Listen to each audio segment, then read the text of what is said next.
এখন হচ্ছে শীতকাল, বাজারে এরকম ধরনের বাটা আপনারা হামেশাই পেয়ে যাবেন। দেখুন 3টে বাটার ওয়েট হচ্ছে 500 গ্রাম। আমি আজকে বাটা পোস্ত, সর্ষে পোস্ত একটা ভাপা আপনাদেরকে দেখাবো। এটা আপনারা আগে কোনো দিনই খাননি, চ্যালেঞ্জ করে বলছি আমি।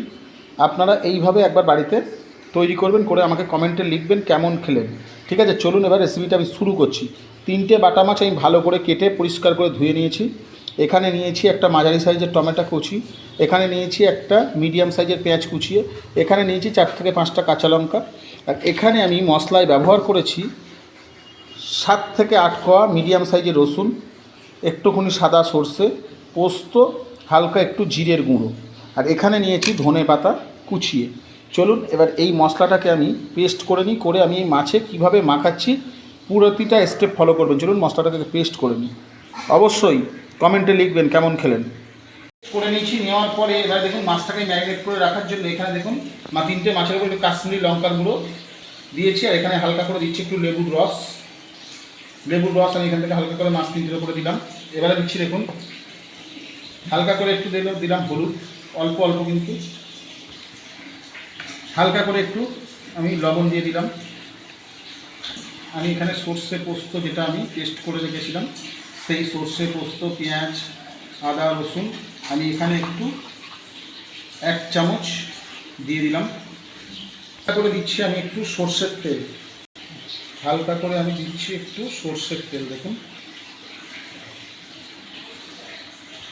আপনারা পারলে গ্লাভস করে নিতে পারেন, আমি যদি গ্লাভস করিনি, আমি এটা আলতো হাতে ভালো করে মাছের ভিতরে কানকোর মধ্যে ভালো করে মাখিয়ে নিতে হবে।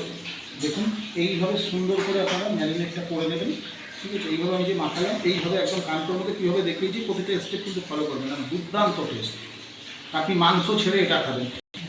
দেখুন আমি এটাকে এইভাবে ঠিক 20 থেকে আধ ঘন্টা 20 মিনিট বা 30 মিনিটের জন্য আমি রেখে দেবো। অবশ্যই দিয়েছি, আর কড়াইয়ের মধ্যে আমি সর্ষের তেল দিয়ে দিচ্ছি। দেখুন কড়াইটা গরম হওয়ার মতো অপেক্ষা করব।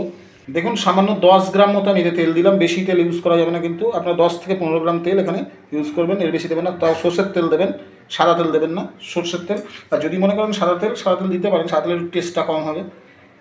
দেখুন তেল আমার গরম হয়ে গেছে, এর মধ্যে যে পেস্টটা করেছিলাম সেই পেস্টটা দিচ্ছি। আর একটা কথা আপনাদেরকে বলতে ভুলে গেছিলাম, পেস্টটা করার সময় অবশ্যই মাথায় রাখতে হবে একটা জিনিস, সেটা আমি বলতে ভুলে গেছি, নুন দিয়ে পেস্টটাকে করবেন।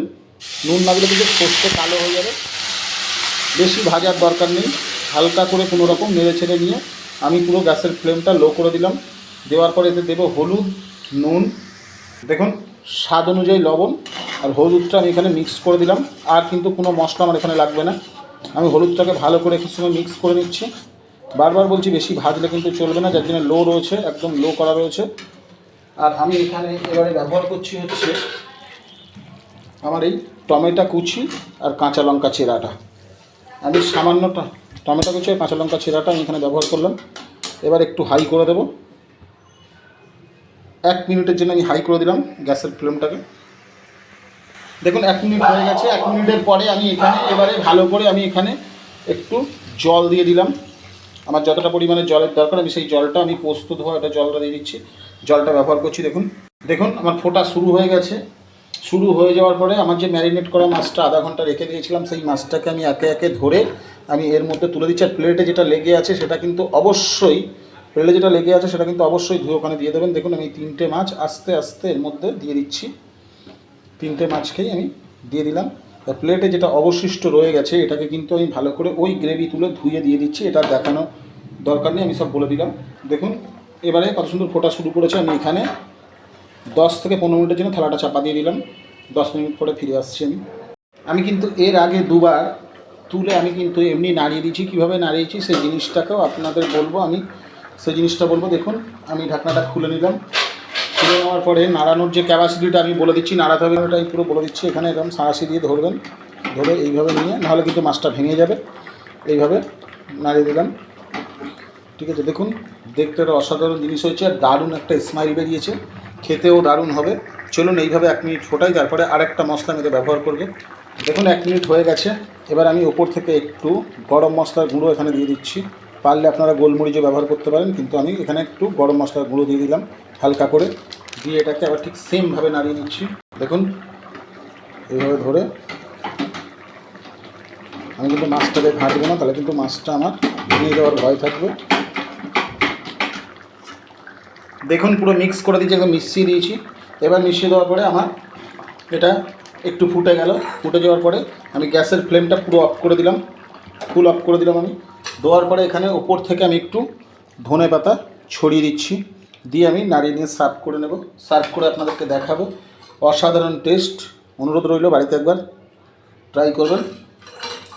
চলুন, ধনে পাতা ছড়িয়ে দিচ্ছি, বা দেখুন মিক্স করে নিচ্ছি। দেখুন এখনও ধোঁয়া উঠছে, আমি সার্ভ করে নিয়েছি। অনুরোধ রইল বাড়িতে একবার ট্রাই করবেন। আজকে এই পর্যন্ত। ততক্ষণ সবাই ভালো থাকবেন, সুস্থ থাকবেন, সুখে থাকবেন। আবার নতুন ভিডিও দেখা হচ্ছে।